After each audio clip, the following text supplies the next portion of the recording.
दो चीजें हैं, जरा विचार करिएगा। भगवान के मंदिर,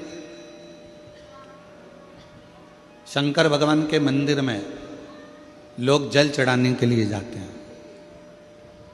शिव जी के मंदिर में लोग जल चढ़ाने जाते हैं। आप लोग जाते हैं कि नहीं जाते? जम के तो बोलो, जाते हैं। ठीक है।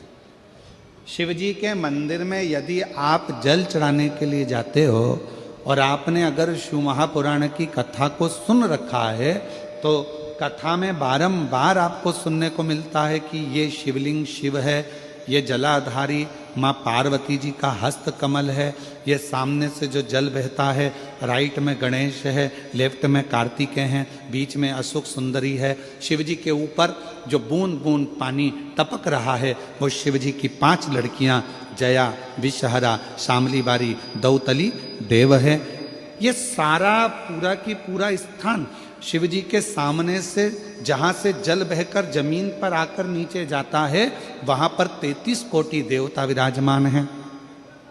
शिव जी की पिंडी पे से जल गिरकर जब नीचे की ओर आता है और जो मोटे भाग से जल नीचे आता है, वहाँ पर सारी 64 योगिनियाँ हैं, सारी देवियाँ विराजमान हैं। अब जो समझ गया वो शिव मंदिर में जाकर ना गणेश जी को ढूंढता है, ना कार्तिकेय को ढूंढता है, ना पार्वती को ढूंढता है। ढूंढेगा क्या? जम के बोलो जरा। नहीं, ना वो कार्तिकेय को ढूंढ रहा है, ना वो श्री गणेश जी को ढूंढ रहा है, ना वो पार्वती को ढूंढ रहा है।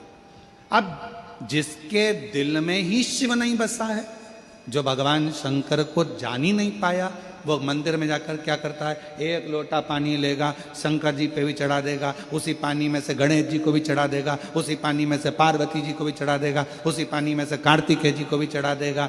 अरे भैया, अगर शिव महापुराण की कथा सुनी है तो शंकर की कथा में आता है, जहां शिवलिंग है, जहां शंकर विराजमान है, वहां जल पूर्ण समर्पित कर दो, सारे देवताओं में अपने आप पहुंच जाता है। उसको देना नहीं पड़ता, उसको पहुंचाना नहीं पड़ता। और ये गलती बहुत सारे लोग करते हैं। आप लोगों से निवेदन है, शिव जी के मंदिर में अगर जल चढ़ाने जाना है आपको, तो पार्वती मैया को अलग से जल नहीं चढ़ाना, कार्तिकेय जी को अलग से जल नहीं चढ़ाना, गणेश जी को अलग से जल नहीं चढ़ाना। किसी भी मूर्ति पर शिव को जल चढ़ाने जाओ तो अलग से किसी मूर्ति पर जल मत चढ़ाओ, ना पार्वती जी को, ना गणेश जी को, ना कार्तिकेय जी को। अगर जल चढ़ाना है तो केवल देव अधिदेव महादेव पर चढ़ाओ, वो जल सारे देवताओं तक अपने आप पहुंच जाएगा, उसको पहुंचाने की जरूरत नहीं है। चलो और सरल भाषा में समझ लो। तुम्हारे घर में तुलसी का पौधा है? हाथ उठाओ जरा, किस किस के यहाँ? सब लोग रख लो। अब ठीक है, रखो। तुलसी के पौधे में पानी कौन कौन देता है? सब देते हो? ठीक है। पत्ते पे देते हो क्या? नहीं। डाली पर देते हो क्या? नहीं। मंजरी पर देते हो क्या? तुलसी में पानी कहाँ दिया जाता है? तुलसी की जड़ में। जड़ में पानी दे दिया तो वो तुलसी के पत्ते पत्ते में पानी पहुंच जाता है, मंजरी में पानी पहुंच जाता है। वृक्ष की जड़ में पानी दे दिया तो वो पानी सब दूर फल में, फूल में, डाली में, पत्ती में, सब जगह पर वो पानी पहुंच जाता है। उसी तरह जैसे जल जड़ में दिया जाता है, पानी जड़ में दिया जाता है, तो वो सब जगह पहुंच जाता है। उसी तरह शिव मंदिर में केवल शंकर भगवान पर जल चढ़ाया जाता है तो वो सब देवताओं तक पहुंच जाता है, सब देवताओं तक।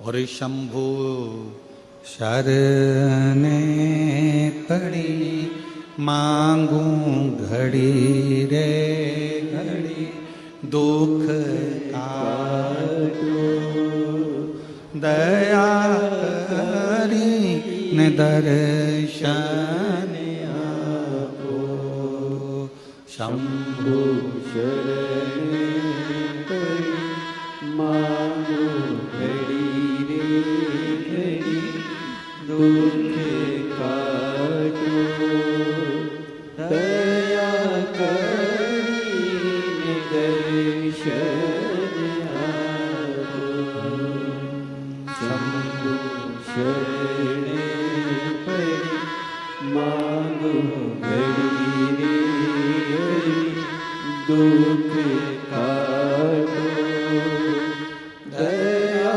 करीने दर्शन आपो। आपको अलग से जल देने की जरूरत नहीं, पत्ते पर अलग से पानी डालने की जरूरत नहीं है,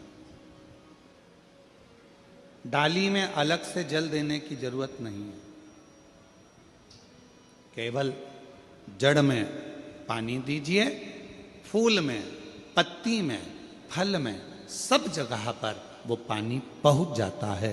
उसी तरह अगर जल देना है तो शंकर जी के मंदिर में कभी भी जाओ, ना पार्वती जी को पानी चढ़ाना, ना गणेश जी को पानी चढ़ाना, ना कार्तिकेय जी को पानी चढ़ाना। अगर लोटा भर के जल चढ़ाना है तो किस पे? महादेव पर चढ़ाना, शिव।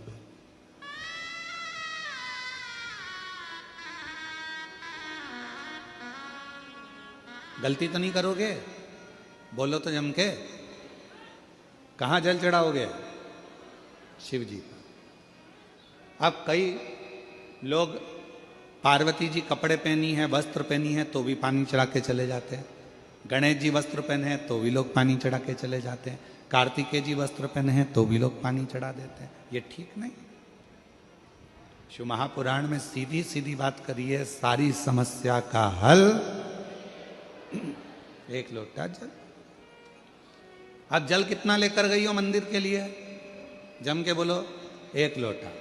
अब सियोर वाला महाराज कह रहा है कि एक लोटा जल सारी समस्या का हल। तुम जल चढ़ाते चढ़ाते इतने दिन हो गए, तुम्हारी समस्या का हल क्यों नहीं हुआ? क्यों? क्योंकि तुम पूरा एक लोटा जल शिव जी को दे ही नहीं पा रही हो। आधा जल इधर चढ़ा दूं, आधा उधर चढ़ा दूं, आधा उधर चढ़ा दूं, आधा इधर चढ़ा दूं, तो तुम्हारा तो कहावत ही आदि हो गई कि आधा लोटा जल। तुम्हारी तो कहावत ही आदि हो गई।